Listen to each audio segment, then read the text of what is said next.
यदि आपके मन में न्यू आ गया कि तो पहले भी सत्संग सुना था, गुरुजी वही बात फिर बताए हैं।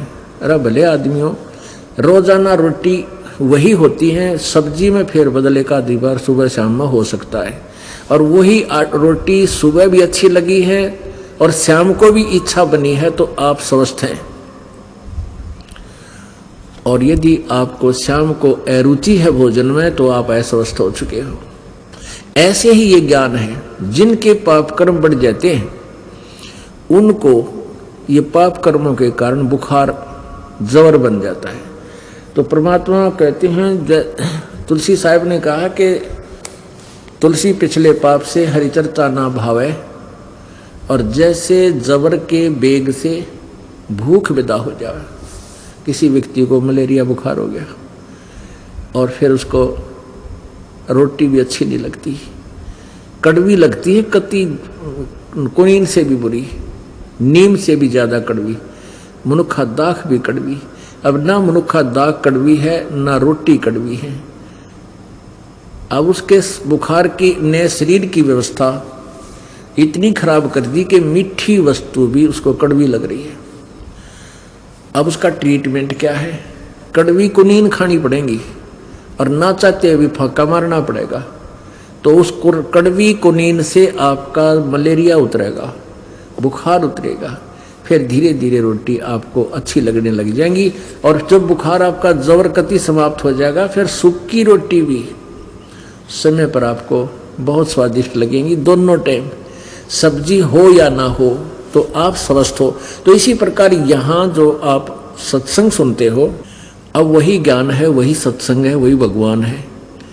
इसको बार बार आपको सुनाया जाता है। जैसे कपड़ा मैला हो गया, कपड़ा मैला हो जाता है तो रोजाना वही साबुन और वही पानी रोज सुबह उसको धोते हैं तो स्वच्छ हो जाता है।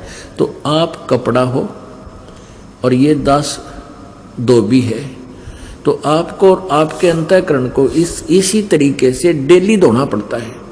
आपने कितनी बार सत्संग सुन रखा है, लेकिन आप ऐसे समाज में जाते हो वहाँ आपके ऊपर थोड़ा बहुत असर हुए बिना रह नहीं सकता। और जब यहाँ सत्संग सुनोगे, ये साबुन पानी फिर लगेगा, आपको कई दिन तक आपके हृदय में यह उमंग बनी रहेगी।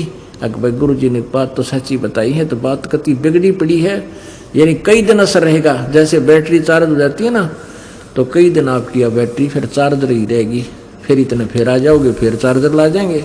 यानी ये ऐसे ही चलेगा, आजीवन चलेगा। और कुछ दिनों के बाद परमात्मा आप पर इतनी मेहर करेगा कि आप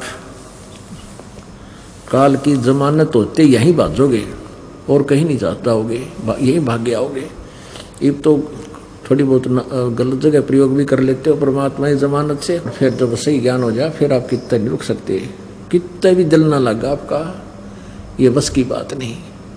क्योंकि परमात्मा कहते हैं इष्ट मिले और मन मिले, और मिले सकल रसरीत, कह कबीर तहाँ जाइए रह संतन की प्रीत।